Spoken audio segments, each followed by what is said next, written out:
इस वक्त की बड़ी खबर आ रही है। धर्मेंद्र प्रधान ने दिया इस्तीफा, त्यागपत्र पीएम मोदी को भेजा। युवाओं की भावनाओं का सम्मान। दिल्ली के जंतर मंतर पर चल रहे छात्रों के प्रदर्शन के बीच बड़ी खबर सामने आ रही है।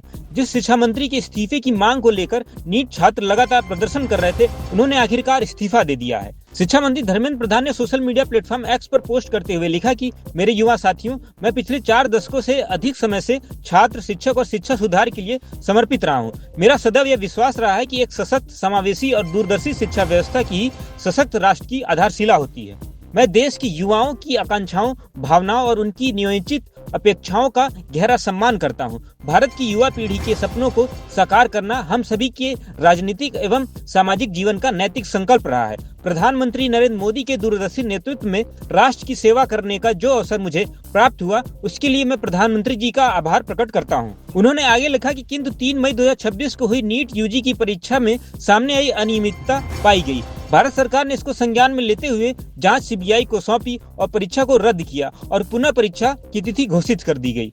इसके साथ ही अगले वर्ष इस परीक्षा को सीबीटी यानी कि कंप्यूटर बेस्ड टेस्ट मोड में कराने का निर्णय भी लिया गया। इस दौरान हमारी प्रमुख प्राथमिकता यह रही कि 20 लाख से अधिक छात्रों की परीक्षा सुचारू रूप से आयोजित की जाए।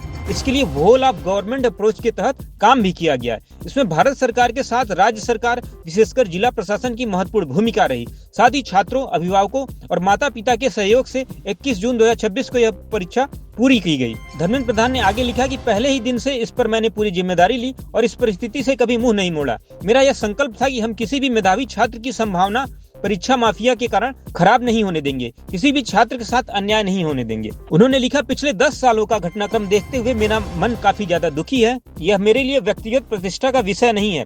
भारत की युवा शक्ति ही है, इसे देश की असली ताकत समझना चाहिए। देश की युवा शक्ति को भ्रम से कुचक्र में फंसने नहीं देना चाहिए, यह मेरा संकल्प है। उन्होंने आगे लिखा, जंतर मंतर और देश में जो स्थिति बनी है, इस स्थिति का राष्ट्र विरोधी ताकतें लाभ न उठाएं, देश की एकता बनी रहे, भारत के एक भी विद्यार्थी का भविष्य कानूनी पेचीदगियों में न फंसे। हमारे बच्चे अपना समय पढ़ाई में लगाएं, करियर बनाने पे फोकस करें। इस बात पर विचार करते हुए मैंने त्यागपत्र प्रधानमंत्री नरेंद्र मोदी को भेज दिया है। मैं प्रधानमंत्री नरेंद्र मोदी के मार्गदर्शन, विश्वास और निरंतर सहयोग के लिए हार्दिक कृतज्ञता व्यक्त करता हूं। साथ ही मंत्रिपरिषद के अपने सभी सम्मानित सहयोगियों, मंत्रालय के अधिकारियों एवं कर्मचारियों तथा उन सभी व्यक्तियों का भी आभार व्यक्त करता हूं जिनके साथ मुझे कार्य करने का सौभाग्य प्राप्त हुआ। राष्ट्र सेवा मेरे जीवन की सर्वोच्च प्राथमिकता है। मैं इसके लिए सदैव समर्पित रहूंगा। प्रभु श्री जगन्नाथ जी के आशीर्वाद से मैं भविष्य में भी भारत माता, उड़ीसा की जनता और देश की युवाओं की आकांक्षाओं की पूर्ति के लिए हर संभव रूप से स्वयं को समर्पित रखूंगा।